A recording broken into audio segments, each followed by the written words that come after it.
Welcome back.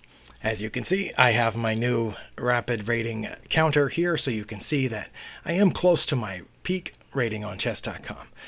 I did suffer a couple of losses in the last few days, but I had a couple of decent wins in the end game, and I'm going to show those to you now. But I just realized I'm not really fond of this shirt, so I'm going to switch shirts and I'm going to try to do that magic trick that Gotham Chess does. Let's see if it works. Hey, it did work. All right, awesome. Well, let's take a look at these games. Okay, in this game we have traded down into a mostly pawn but also one rook each end game. This was on Lee Chess, where I'm also kind of maintaining a plateau with my rapid rating. Now here, I was a little worried that this rook was going to cut off the d file and that this pawn was going to come down. But as you can see from the clock at the bottom, both of us have 7 minutes left in a 10-minute game. So I wasn't too worried about time pressure. After giving it some thought, I thought if the rook came over to block my king from the d file, I would probably try to get my rook behind this pawn. That was one thought that I had. Another thought was that he would come this way, but if I attacked, I'm doing okay. If he just pushed forward here, I thought, well, I can get my king in front of it. So I thought I was fairly confident that I could stop that pawn. We're completely even on material because he has this extra, or she has this extra pawn on the queen side, but I have an extra pawn on the king side. And I thought I was doing okay, and sure enough, Stockfish says we're about even here. Stockfish says their best move is to either capture, in which case obviously I would take back, or just to push past. And my opponent played the push past move, c4, and I didn't see any other choice but to try to get there. Let me turn on the engine. You can see the suggestions here. It says all of those 3 moves, and maybe more that aren't listed, are okay. King to d2, king to d1, or rook to d7. What would rook to d7 do? I guess that would prevent the rook from coming over, but it wouldn't help me stop the pawn. I guess I still have time. If I played rook to d7 and they pushed the pawn, I could still get in front of it in time and then bring the rook down to take care of it, I guess. But I did play one of those moves. And now Stockfish actually is suggesting rook to d6, in which case I would move my king to the c-file someplace to get in front of this pawn. And we would still be equal. But my opponent pushed the pawn instead. And obviously we can see up here that gives me a +2 advantage, and I can't see that during the game. But I was pretty sure that it was a mistake of some kind, because now I can get my king in front of it. Yes, Stockfish says that was the best move that I played. And now it doesn't matter if he brings his rook to the other file trying to come down. I just take the pawn. Also, there are other weak points here, and his king can't come to help, because I managed to get my rook to the 7th rank a little bit earlier as we were trading off the other pieces. And I knew that if I can keep his king from helping, I've got a whole extra piece. Now, you've probably read or heard, and so have I, that in the endgame, a king isn't just an unvalued piece. It counts as much as certain other pieces. I've heard it counts as much as a knight or something like that, or at the very least, it's worth about 2 pawns. For one thing, it can do things pawns can't do. It can go around things. It can move around. But his king can't, because my rook cuts off that whole rank. So I was pretty sure that as long as I kept my rook away from his king, or their king, I should say, because I don't know, and I'm patrolling right here. If this rook ever leaves that 3rd rank, well, I can start picking off pawns. Of course, that would allow the king to come closer, but once I start picking off pawns. So I thought I'm doing pretty good here, and I was correct. And I don't know why Stockfish is saying their best move is king to h8. I can't for the life of me figure out why that is. But what my opponent played was that. And I was pretty sure that was a mistake. Well, for one thing, it allows me to get behind it, which, as you can see, was the second best move. But what I thought was, I could maybe get in front of it. I can come here and cut this whole file off from the opponent's rook. I can maybe go here, pick it off, or from there I can come here and get in front of that rook where I'm protected by my own pawn, and then my king can take this one. So that's why I went here. It continues to cut the king off. Back here, this king cannot move forward. It gives me access to the only open file, completely open file on the entire board. And again, I have plans of possibly being able to pick off this pawn or being able to move in front of this rook, something like that. So I managed to get there, and again, have plenty of time. You can see right there on the at the bottom of the screen. So I have time to think about this. And here, Stockfish wants the opponent. Well, it's changed its mind now. Rook to e6. I'm not sure what that would help. I was looking at that king f8 suggestion. I guess it's coming after the rook, but my rook wasn't planning on staying there. So I guess that's, I don't know what that would do. But they played their third not optimal move in a row. The first was a blunder when they pushed this pawn. When they played e4, that was a mistake, and Stockfish counts f5 as an inaccuracy. I understand their thinking. They might have possibly recognized that I was coming after the e-pawn, and this protects it. So I can't fault my opponent for that. It also clears the rest of the rank for their rook to move back and forth if it needs to. But the problem with that is that, remember, I wasn't only planning on coming to d4 to attack that pawn. I thought I might also go here to get in front of this rook. That pawn just goes right into that, because if I come to d5, look how many pawns there are for my taking. Well, that one over there is protected, the b pawn, but these two, I'm going to win one of them, and there's nothing they can do about it. If I move my rook to d5, and again, that was another part of the plan too. Again, not only can I pick off one of those pawns, the h-pawn can't move at all. And if this one comes forward, I get a passed pawn, a protected passed pawn. So I thought, I'm doing pretty good here. And I turned out to be right. Controlling the only open file on the board makes a whole lot of difference. But also having these protection points right here made a lot of difference too.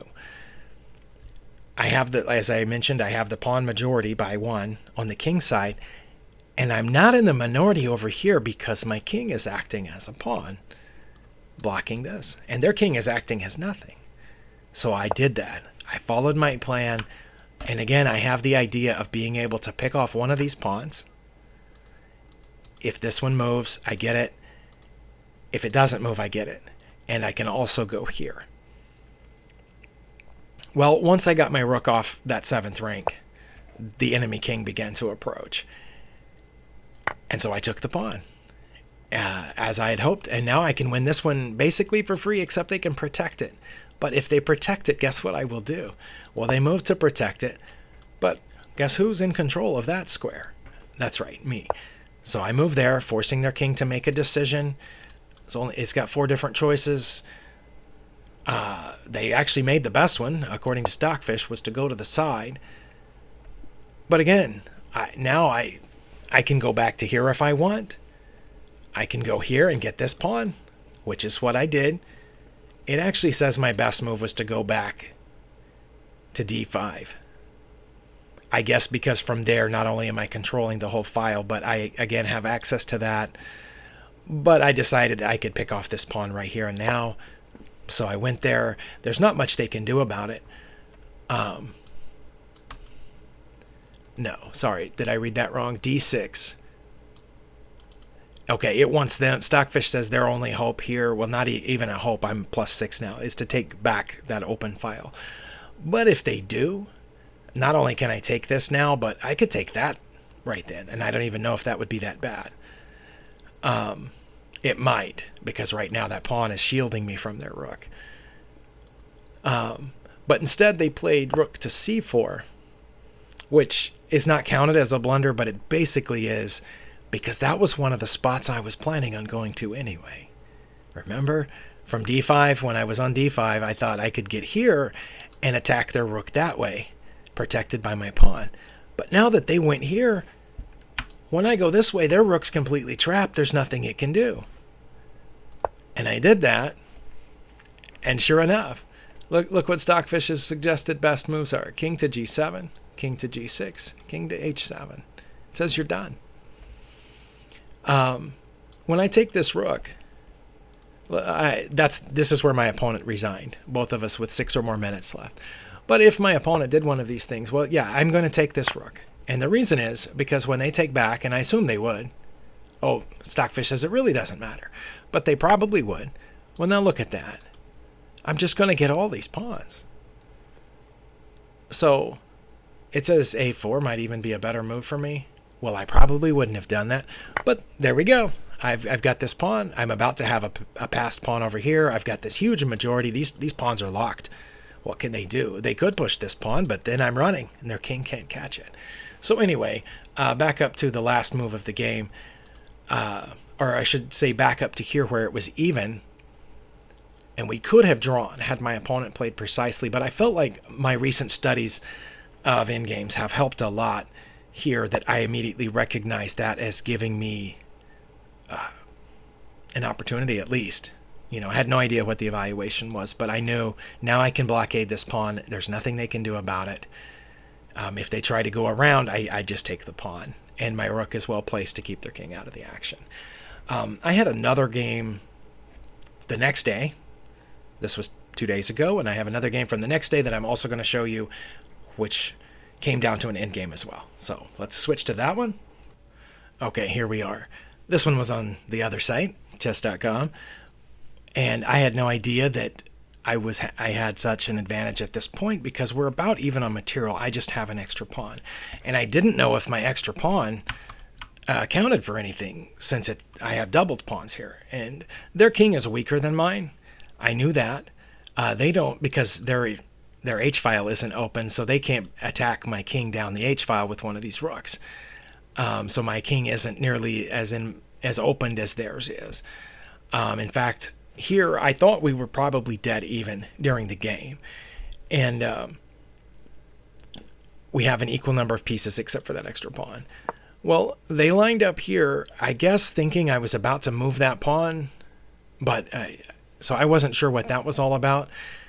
And my idea, I had been moving my knight. It had actually been down here.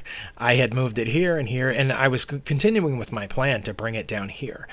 I thought here, anchored by my e-pawn, my knight could blockade their f-pawn, and nothing could take it. This horse would have a lot of maneuvering to do to try to get to mine sitting right next to it. So that was my plan, and that's what I went toward. And they came up with the plan of their own. I've also left the clocks on this one so you can see that we were also not in time trouble here. My opponent came up with a plan to try to break through here somehow. And I'm not entirely sure how well they had thought that out, but I went ahead with my plan, and in this case it turned out to be my best, or one of my best moves, to get my knight there. Because as I said, it's going to blockade their f-pawn, which now it can't participate, can't get any further.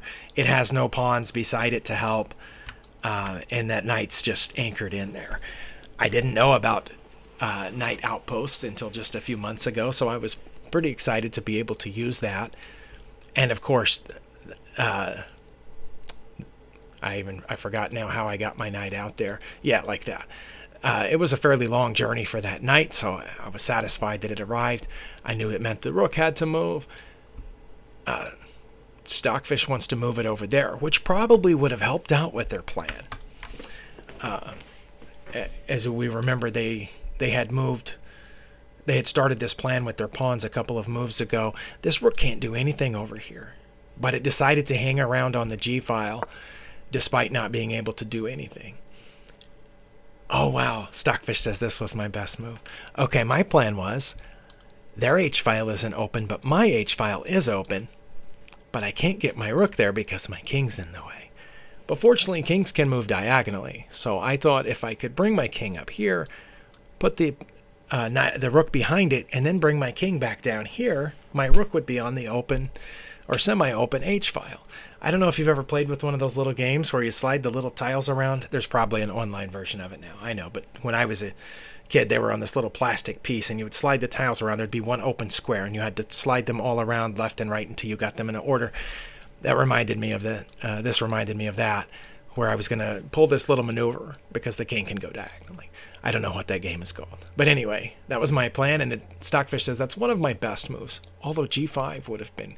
Oh, because the knight would have guarded the pawn.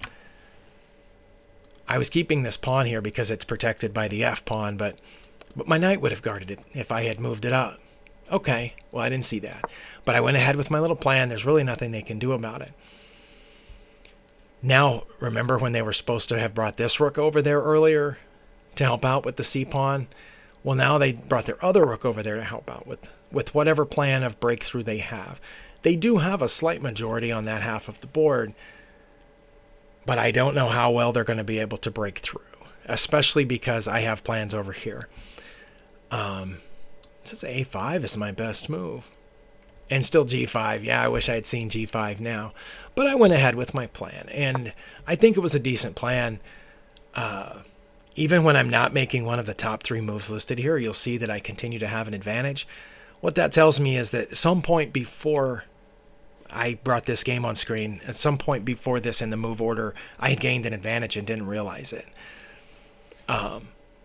Here, I thought we were in a very tight contest. And they played their best move, which I suppose was to anchor their d-pawn while they pushed here. It's the only thing I can think of, but my knight's hitting that too.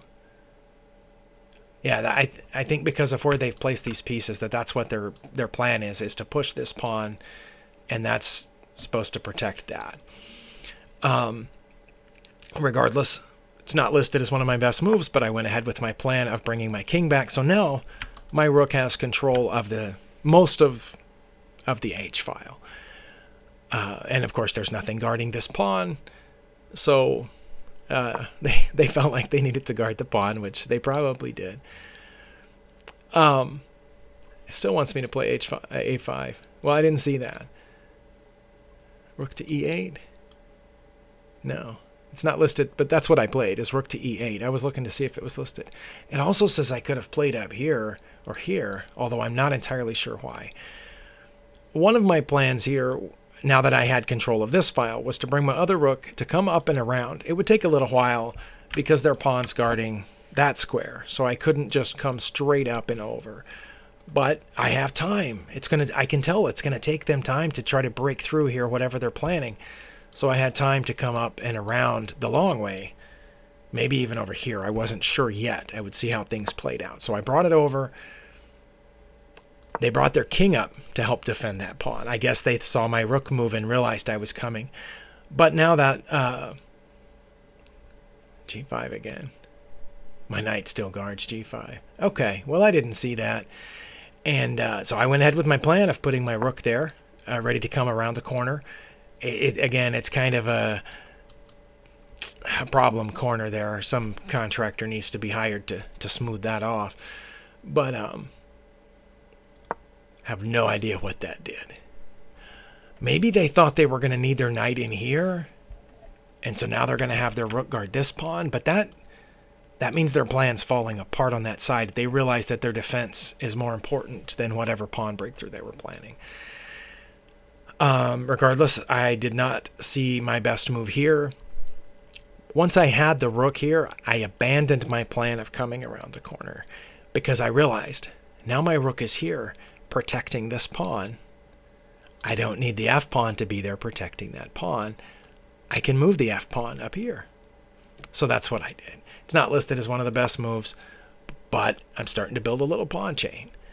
And now I thought, maybe I could come in here, maybe I could come up here and protect my front g-pawn as it moves forward. It's a little tough because I've got 2 g-pawns, but I figured it felt like things were starting to work out. And Now look at Stockfish. Stockfish is saying, yeah, just go ahead with this plan over here. But they didn't. They saw that my rook was undefended, and I guess I had left a hole here. They might have also noticed that their rook was already pointing at that pawn, and maybe they thought they could win it here. I just moved my rook over one, and here they made a costly mistake. And as soon as they did it, I was very proud of myself for spotting the tactic. You saw that I was up -2, but now I'm up -6, nearly -7. Because the first thing was I thought I could give a check, but then no, I can't give a check because their knight's there. And I can't take their knight because their rook's guarding the knight. And then things just clicked in my head, and I saw it. If I take the knight first and they take back, then I fork the pieces, and I'll get both those pieces for my rook. That's why taking that was so bad. And I don't think I would have seen that just a few months ago, but maybe playing all those puzzles has helped. Because that's what I did, that's what they did, that's what I did, and now they have to move out of check. They picked one of their few options, and I got the rook. Now, to my opponent's credit, they kept playing. The game went on for another 30 moves after this. With just these and all these pawns, it's going to be hard to break through. It's going to be a little easier for me because I have the knight. So let's just click through. They came after my knight. I defended it with my king. They came after the pawn. I defended it with my knight, which in hindsight I probably should have just defended it with the king. Should have moved the king up one more. But that's what I did. They came after my knight. I came after their rook.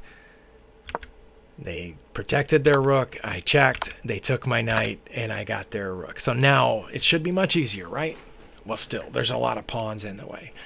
A queen can zip through here, through those little diagonal holes between these pawns, but a rook cannot. A rook has to very carefully wend its way between. Like a queen could go here and then diagonally, whoops, not that way, diagonally through here. But my rook has to get here and then come across. And so I knew it was going to take a little while. And I saw that I was dropping, my time was dropping faster than theirs. So I had to start hurrying. And so I didn't play the best, it was their turn. I didn't play the best move here. Wait, did I? Yeah, I did. Okay, see, my endgame training is paying off. Their king couldn't, I guess it could have come forward. Let me back up here. Would it have been best for their king to come forward? It says their king should have gone that way. But I have been learning about the opposition, so I knew when their king moved backward, I should come forward. So I got that. Okay. And I'm aiming for this pawn. What can they move right now? If they move this, I take it. They ended up moving their A pawn, but where's it going? It can't go anywhere. So I wasn't worried about that. And I found a way to draw them off of that pawn, which was to check them here, which forced them back. Oh, I missed it. It says I should have done it again.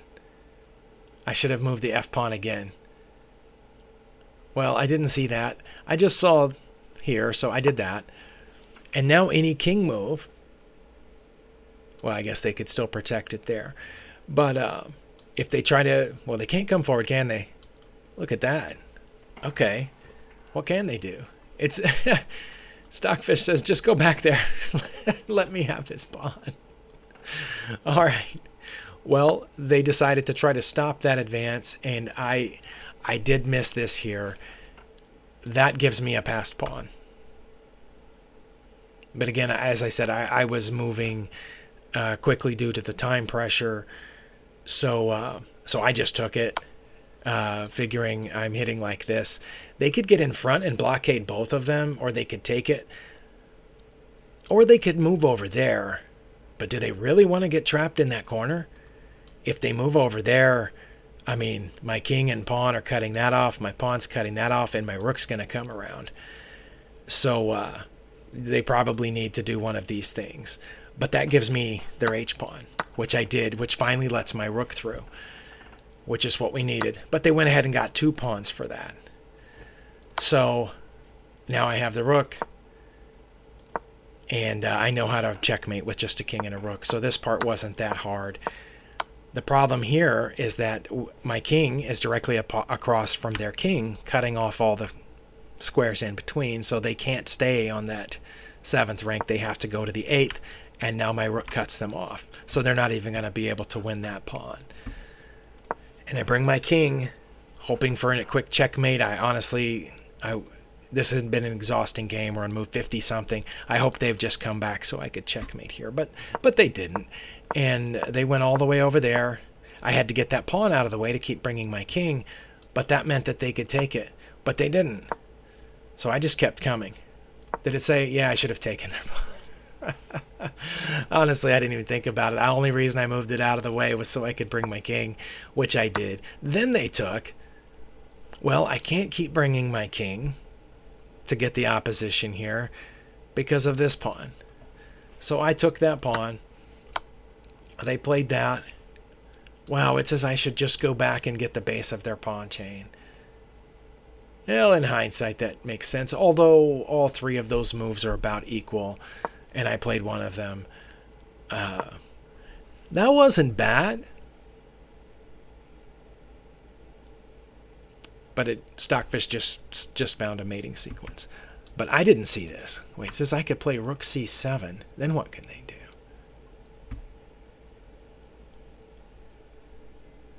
And then it said they would play c4. c7. Why wouldn't they play this at that point? That's what I don't understand, because that would check me and force me to move my king away from the rook, wouldn't it? I'm not sure. This was getting tight here, but I thought I had him, and I mistakenly checked them, which allowed them to pick off this pawn. But once they did, I realized that's actually not that big of a problem, because they still can't get out because my king is so close, because my king's cutting off those squares. So I can go back and check. Oh, now it says king to c7. Oh, because I would have been cutting off all 3 of the squares if I had done that. But I don't know. I don't know how to checkmate that way. So I checked back here, which forces them back to the back rank. Wait, Stockfish wants me to check. Yeah, because see, Stockfish wants me to check again to force them back there so I can bring my king here. But that's not what I was going to do. I don't know. What I wanted to do was to get our kings across from each other so I could just checkmate on the back rank. But I got that out of there in order to divide those pawns. And right here, that's checkmate. And after all my work of trying to get that set up, I missed it right here. And I took that pawn, which allowed them to move that pawn. Oh my goodness. Now, I wouldn't have seen that. Really? Stockfish wants me to go behind there. Can I follow this line out just for a second? Wouldn't they promote at that moment? Would they not promote? Wait, Stockfish says they would promote to a knight. Why wouldn't they promote to a queen right there? Because I would move over and then they wouldn't check. Oh, they wouldn't check me because my rook would just take it. Wow. Yeah, if they went there, I would take it. If they went there, I would take it. Okay, never mind. Okay. So, yeah, when they moved this pawn forward, I should have just gone there, let them promote to a queen, and then I could have just moved out of the way and I would have been fine. Oh, my goodness. Okay, well, what I did was come closer, thinking if they promoted to a queen, it wouldn't be check, and I would have mate. But my opponent was very smart, and they promoted to a knight, which comes with check. I haven't seen an under promotion in a long time. I guess they were gambling on it. They still have another pawn. But I sidestepped out of check, and here they should have checked me because it would have drawn my king away, and they could have checked again in either one of those spots because my king would be over there. But they didn't. They moved their king, and I found the mate that time. So anyway, I think my in-game studies have helped over the last couple of months, and these two games anyway are good examples of that. But in between these, I have lost other games, mostly due to middle game tactics, which is increasingly seeming like my weak spot. Probably because I've been spending so much time studying openings and end games, so my middle game is suffering. But we're going to work on that too. Thank you for watching. We'll see you next time.